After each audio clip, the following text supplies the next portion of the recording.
இப்ப என்ன பண்றது? எப்படியாவது கொங்குல நாம ஜெயிச்சே ஆகணுமே, எங்கெங்கயோ ஜெயிக்கிறோம், ஆனா கொங்குல ஜெயிக்க முடியலையே அப்படின்னு சொல்லிட்டு இவங்களுக்கு வைத்தறிச்சல். அப்ப பெரும்பான்மைக்குள்ள சண்டையை மூட்டி விட்டோம் அப்படின்னா சிறுபான்மையா இருக்கிறவன் ஜெயிச்சிடலாம் அப்படிங்கிறதுக்காக இவங்க என்ன பண்ணாங்க முதல்ல அப்படின்னா, கொங்குல கவுண்டர்கள் அல்லாத சாதியினரை தனக்கு ஆதரவா திருப்பணும் அப்படின்னு நினைச்சாங்க. அதோட வெளிப்பாடுதான் ஜிடி நாயுடு பெயர்ல பாலம் திறந்தது. இவனுக்கு அப்படியே சாதியை கிழிச்ச கிழியெல்லாம் பாத்தீங்கன்னா, இந்த ஓசி சோறு தின்னே ஒரு குரூப் உடம்பு வளைக்குது. இந்த திக்கி வீரமணி பேராசிரியர் மானமிகு வீரமணியா பேர் வைக்கும் போது குப்புறப்படுத்திருந்தாரு போல. இந்த எல்லாம் மானமிகு வீரமணியா என்னையாருன்னா, அவர் ஜிடி நாயுடுன்னு சொன்னாதான் எல்லாத்துக்கும் தெரியும். தெரிய வேணாண்டா கூந்தலுங்களா, ஏன் தெரியணும்? நீங்க இன்னைக்கு ஜிடி நாயுடுங்கிறத எடுத்துட்டு அவரோட பேரை மட்டும் வைங்க, அடுத்த தலைமுறைக்கு பேர் மட்டுமே அடையாளமா இருக்கட்டும். நீங்க என்னத்துக்கு சாதியை கொண்டாந்து அங்க திணிக்கிறீங்க? முத்துராமலிங்க தேவர் அப்படின்னா கூட தான் எல்லாத்துக்கும் தெரியும். அவர் மட்டும் உங்களுக்கு என்ன முத்துராமலிங்கனார்? சங்கரலிங்க நாடார்னா தான் எல்லாத்துக்கும் தெரியும். அவர் என்ன சங்கரலிங்கனார்? வாவு சிதம்பரம் பிள்ளை அப்படின்னு சொன்னாதான் எல்லாருக்கும் தெரியும். அது என்ன வாவு சிதம்பரனார்? தமிழ் சாதிக்காரனுக்கு பூரா சாதியை மறிச்சிட்டு முத்துராமலிங்கனார், சங்கரலிங்கனார், வாவு சிதம்பரனார் இப்படி எல்லாம் பேர் வச்சுக்கணும். ஆனா தெலுங்கு சாதிக்காரனுக்கு மட்டும் முழு பேரை வைக்கணும். இது என்ன அர்த்தம்? கவுண்டர்கள் அல்லாத தெலுங்கர்கள் வாக்கு, அங்க இருக்கக்கூடிய அவர்களோட சாதி நாயுடு சமூக வாக்கு, நாயக்கர் சமூக வாக்கு எல்லாத்தையுமே கொங்குல நாம வாங்கணும், அருந்ததியினர் சமூக வாக்கு முழுக்க நாம வாங்கணும் அப்படின்னு சொல்லிட்டு இந்த திட்டமிடல் நடந்தது. இவங்க சும்மா பேர் வச்சிடல, இந்த சாதிய வாக்குகளை கவர்றதுக்காக கொங்குல எப்படியாவது ஜெயிக்கணும் தான் அந்த வேலை நடந்தது. அடுத்து செந்தில் பாலாஜிய பிடிச்சி, தம்பி நீ எவ்வளவு வேணாலும் கொள்ளையடிச்சுக்கப்பா, பாட்டிலுக்கு 10 ரூபா, நான் 20 ரூபா கூட வாங்கிக்கப்பா, எப்படியாவது கொங்குல ஓட்டு வாங்கி கொடுத்துருப்பா. செந்தில் பாலாஜி சொன்னா போட்டுருவாங்களா? 5 கட்சி மாறி வந்த ஒருத்தன் சொல்லி ஓட்டு போடுற அளவுக்கு கொங்கு மக்கள் அறிவில்லாதவர்களா இருக்காங்க. இதை இப்படி. இப்ப இந்த போட்டோவை பாருங்க.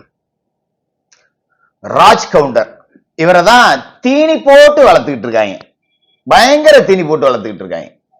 யாரு இவங்க அப்படின்னா, புதிய திராவிடர் கழகமா. திராவிட கழகத்தோட, திராவிட முன்னேற்ற கழகத்தோட கூட்டணி வைக்கிறதுக்கு என்னத்துக்கு இன்னொரு கட்சி? நீ ஆனா அறிவாலயத்துக்கு கக்கு சொல்ல போற அப்படின்னா நீ படே கிளம்பி போய் அல்லு. அதுக்கு எதுக்கு புதுசா ஒரு கட்சி? அதுக்கு சபரீசன் பைனான்ஸ், செந்தில் பாலாஜி பைனான்ஸ், உதயநிதி வந்து உதவி செய்யறார். எதுக்காக? எவ்வளவு குரங்கு வித்த காட்டியும், குரங்கு பல்ட்டி அடிச்சும், குரலி வித்த காட்டியும் கொங்கு மக்கள் ஏமாற மாட்டேங்கிறாங்க.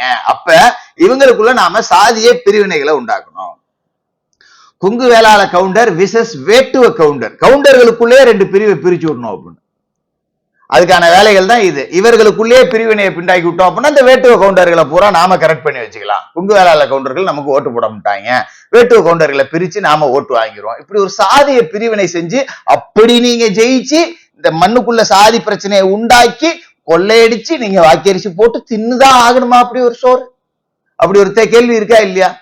இதுல டிவிகேவினர் மேல மெகா தப்பு அப்படிங்கிறதும் இருக்கு. இதையும் நம்ம இந்த இடத்துல சுட்டி காட்டணும். செங்கோட்டையனை கூட்டு போறீங்க, செங்கோட்டையனுக்கு பெருத்த செல்வாக்கெல்லாம் இல்ல, அதெல்லாம் எனக்கு நல்லாவே உடன்பாடு இருக்கு. எனக்கு செங்கோட்டையனை பத்தி நல்லாவே தெரியும். செங்கோட்டையனோட மகன் கூட செங்கோட்டையன் கூட கிடையாது. செங்கோட்டையனுக்கு ஒரு 5000 ஓட்டு இருக்கும், அவ்வளவுதான்.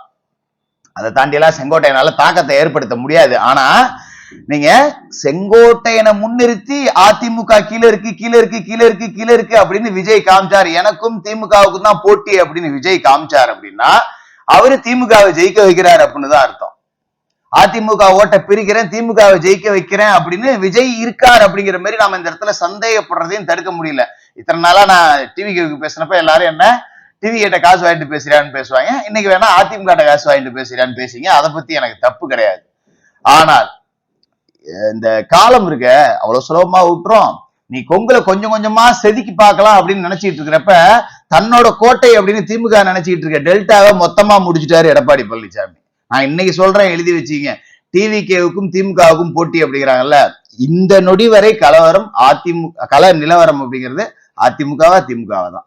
இது விஜய் அவர்களுக்கும் தெரியும், கண்டிப்பா தெரியும். அவங்க சர்வே எல்லாம் எடுத்திருக்காங்க, அந்த சர்வே முடிவுகள்லாம் நம்ம கிட்டயும் கூட இருக்கு. இந்த நொடி வரை 12% வாக்கு அப்படிங்கறதா அவர்களோட ஒரிஜினல் சர்வே முடிவு அப்படிங்கறதா இருக்கு.